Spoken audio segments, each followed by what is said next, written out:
PSG, on va se casser la voix.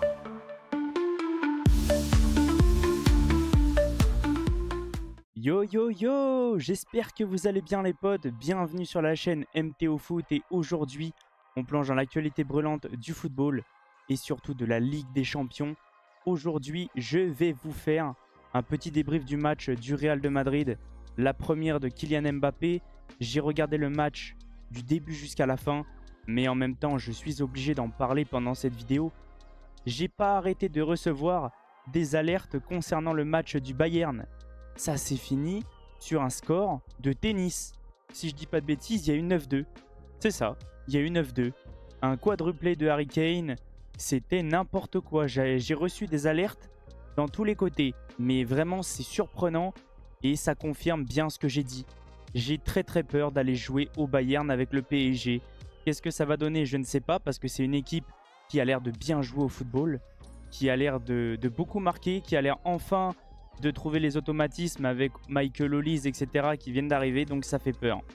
Mais dans cette vidéo, on va parler du Real de Madrid et je vais vous faire un petit débrief, vous donner un petit peu ce que j'ai ressenti, vous dire surtout un petit peu ce que j'ai ressenti du match concernant Mbappé, mais surtout le collectif en général. Qu'est-ce que pour moi il a été et pas été dans ce match? Il y a eu des points positifs, mais aussi des points négatifs à retenir. En tout cas, j'espère que la vidéo va vous plaire. Bon visionnage. Avant que la vidéo commence, n'oubliez pas l'abonnement, le petit like, le petit commentaire pour le référencement et n'hésitez pas à partager les potes. Partons maintenant sur le match. Et là, vous allez voir qu'il y a eu des choses qui ont été et des choses qui n'ont pas du tout été. On va commencer déjà par la composition du Real de Madrid. Ancelotti a dû aligner une défense un peu, je dirais pas un peu remixée, mais je dirais un petit peu retravaillée. Un défenseur droit dans l'axe, un joueur à droite qui ne joue pas beaucoup. Donc, ouais, je crois qu'il y a eu des blessures de Eder Militao où il n'était pas prêt. Donc, ouais. Alors, concernant Thibaut Courtois, ça change pas de ses matchs d'habitude. Il est trop fort. Il sort des parades encore en première mi-temps qui sauvent littéralement le Real de Madrid. Et ça m'a fait rappeler un match comme le match contre Dortmund, où lui est totalement concentré dans son match, est totalement prêt à sortir des face-à-face qui sortent de nulle part. Il peut s'envoler pour aller chercher des ballons en pleine lucarne, comme être très fort au ras du sol. Et vraiment, ça prouve que c'est probablement le meilleur gardien au monde, voire l'un des meilleurs. Au niveau de la défense, match très compliqué pour Vasquez. On voit qu'il n'a pas le rythme, on voit qu'il ne joue pas beaucoup. Donc c'était un petit peu compliqué pour Vasquez. J'ai pas été fan de son match et il a perdu des nombres incalculables de ballons qui ont créé des très grosses occasions pour Stuttgart et ça a mis en grande difficulté le Real. On a senti que Carvajal était clairement mieux à droite. Dans l'axe, ça se voit que c'est pas du tout sa position. Étant espagnol, je le vois aussi avec l'Espagne, quand il joue à droite, il est trop fort. Mais dans l'axe, on sent que c'est pas non plus trop son poste de prédilection. Donc je peux pas trop juger dans l'axe, mais quand il a fini à droite, bah comme d'habitude, hein, Carvajal est trop fort. Il a fait une passe D en plus, donc ça va. Rudiger, sauveur, but sur corner, j'allais dire gardien, défenseur très solide derrière.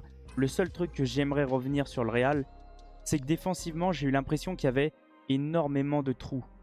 Et Stuttgart n'a pas su en profiter, et heureusement que c'était pas Manchester City ou que c'était pas non plus une grosse équipe, parce que j'ai senti qu'il y avait quand même des manques d'attention et des gros espaces derrière, donc méfiance au Real. Ferland Mendy, plutôt match correct, hein, sur le côté, ça a été. Le milieu, je dirais que ça a été plutôt bon, mais attention, ils ont été mis beaucoup en difficulté encore. Hein. Encore, le Real a encore énormément subi pendant ce match, il a encore énormément souffert. Et ça, c'est le Real de cette année. Il va falloir faire quelque chose. Je pense pas que ça fonctionne avec que 3 milieux. Il va falloir un 4e milieu et jouer à 2 devant. C'est la seule solution, je pense.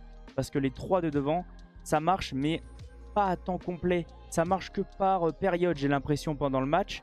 Et le Real était en grande difficulté. Bellingham a fait un bon match pour son retour. Tchouaméni aussi, c'était pas mauvais. Les deux reviennent de blessure.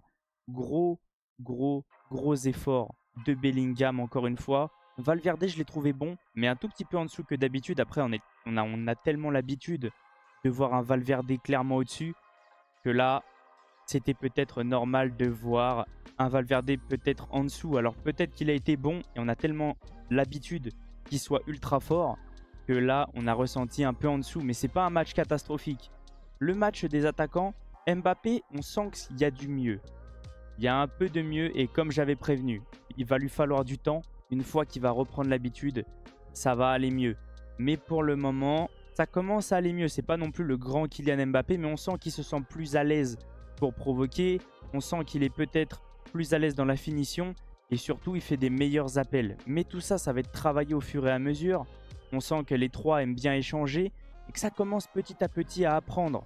Et tout ça, comme je vous ai prévenu, il va lui falloir beaucoup de temps. Concernant Vinicius et Rodrigo, bon match encore. Rodrigo qui fait la passe décisive à Mbappé et Vinicius, pour moi, même s'il y en a qui ne pensent pas, moi je trouve que c'est vraiment, alors pas le meilleur des trois, mais l'un des joueurs qui provoque le plus. Parce que Rodrigo a fait quand même très mal aussi sur son côté. Il a su créer beaucoup d'occasions.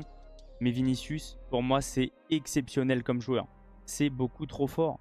Il fait tellement mal aux défenses. C'est exceptionnel. Concernant les stats, et c'est là que vous allez comprendre qu'il s'est peut-être passé ce que je viens d'expliquer. Le Real a fait un bon match, mais c'était plutôt du 50-50. Stuttgart a eu 17 frappes à 20. La possession est pour Stuttgart. Bon, le XG est plus important pour le Real vu qu'ils ont marqué, mais c'était quand même serré. 8 frappes cadrées à 7, 3 grandes chances à 3. Comme on peut voir, tout est ultra serré. Et je voulais revenir, j'ai pas fini aussi sur les remplaçants. Quelle entrée. Mais en fait, Endrick, je trouve que c'est de plus en plus correct. Beaucoup l'ont critiqué, mais moi je pense que ça va être comme Vinicius au début. Plus il va prendre, je dirais, de la confiance, et plus au fur et à mesure, il va être bon et il va faire de très grands matchs. Et là, de rentrer et de marquer encore une fois, surtout en Ligue des Champions, ça va le mettre dans une très grande confiance. Et ça, c'est parfait. L'entrée de Arda Güler, je ne l'ai pas trop vu, je ne peux pas juger. Fran Garcia non plus. Modric, comme à chaque fois qu'il rentre, ça fait tellement du bien à ses coéquipiers. Pour moi, c'est le joueur vraiment parfait pour réguler ce milieu organisé, récupérer des ballons. Et ça prouve encore des choses. Passe décisif. Et oui, Modric, techniquement, c'est ultra fort et ça fait vraiment du bien à ce milieu. Militao, je dirais que ça a quand même rassuré un petit peu. Bon, ils ont pris des jaunes un petit peu bêtes, mais c'est pas non plus trop grave. L'entrée de Militao qui a pu refaire basculer Carvajal ici, sortir Vasquez qui était en difficulté, ça a tout remis en ordre. Moi, je trouve que c'était beaucoup plus cohérent derrière. Donc, comme je vous ai dit, ouais, c'était un match très serré, hein. Il n'y a pas eu de grosses phases. En fait, au début du match, Stuttgart a beaucoup dominé et ça m'a vraiment fait bizarre. Stuttgart avait beaucoup le ballon, jouait beaucoup et c'est là que j'ai vu beaucoup d'espace dans l'effectif du Real. Et je sentais un Stuttgart hyper à l'aise. J'avais l'impression de voir Manchester City. Ça jouait au ballon, ça faisait courir le Real. Moi qui n'avais pas l'habitude de voir le Real courir autant que ça la saison dernière, là il courait énormément et il manquait du pressing aussi. Ensuite, comme j'ai pas arrêté de dire, Stuttgart n'a pas su profiter du manque d'attention, du manque d'envie du Real pour aller marquer. Et ça a coûté cher parce que le Real, quand ils ont une occasion, c'est au fond. C'est au fond et c'est sûr. Et à chaque fois, tu es sûr que si tu n'ouvres pas le score, même tu doubles pas la mise, et même des fois, même si tu triples la mise, ils sont capables de revenir. Donc ouais, c'est le Real de Madrid. C'est le meilleur club du monde. C'est le club le plus titré en Ligue des Champions et c'est tout à fait normal. En tout cas, je dirais que c'est pas mal, mais attention. Il y a quand même encore des choses à travailler côté Real. Il y a des choses encore à améliorer. Je pense qu'au fur et à mesure, ça va être de mieux en mieux, surtout pour l'attaque. Moi, je pense qu'il faudrait quand même passer avec 4 milieux et 2 attaquants. Ça serait beaucoup plus cohérent. Et ça jouerait peut-être mieux. Il y aurait peut-être moins de trous vu que les 3 devant font pas non plus de gros efforts. Je pense que ça serait mieux pour le Real. En tout cas, n'hésitez pas à me dire dans les commentaires qu'est-ce que vous avez ressenti de ce match. Qu'est-ce que vous pensez de ce nouveau Real? Est-ce que vous êtes confiants ou pas du tout, les supporters du Real? N'hésitez pas à me dire dans les commentaires, je viendrai vous répondre. Et en tout cas, je vais vous laisser sur cette fin de vidéo. Merci à tous ceux qui sont restés du début jusqu'à la fin. Le retour de la Ligue des Champions, ça me fait extrêmement plaisir. Je suis ultra content. J'ai hâte d'être demain pour le retour surtout du Paris Saint-Germain qui affronte Girona. Je vais vous laisser sur cette fin de vidéo. N'hésitez pas à rejoindre mes différents réseaux comme je vous dis à chaque fois. Merci à tous ceux qui me suivent au quotidien, c'est grâce à vous que j'en suis là. Et je vous dis à la prochaine. Ciao les potes. N'hésitez pas à aller voir les 2 vidéos qui s'affichent sur le côté. Ça peut vous intéresser et ça fait toujours plaisir.